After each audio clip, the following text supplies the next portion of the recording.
Avtomobil yo'llari va sun'iy inshootlarni loyihalashtirish, qurish, rekonstruksiya qilish, ta'mirlash, saqlash va jihozlash ishlarini yuritishda normativ texnik hujjatlarga to'liq amal qilishni samarali tashkil etish maqsadida Avtomobil yo'llari ilmiy tadqiqot instituti tomonidan respublikamizda birinchi bor yo'l xo'jaligi sohasida normativ hujjatlardan foydalanishning elektron platformasi ishga tushirilgan.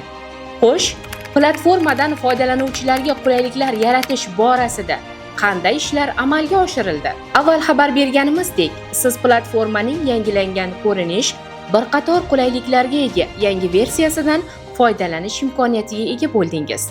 Endilikda foydalanuvchilar platformadan 40% gacha bo'lgan qulay narxlarda obuna bo'lib, foydalanish imkoniyatiga egalar. Platformaga obuna bo'lish uchun dastavval siz shaxsiy kabinetingiz orqali o'zingizga kerakli normativ hujjatni tanlab, obuna bo'lish tugmasini bosasiz.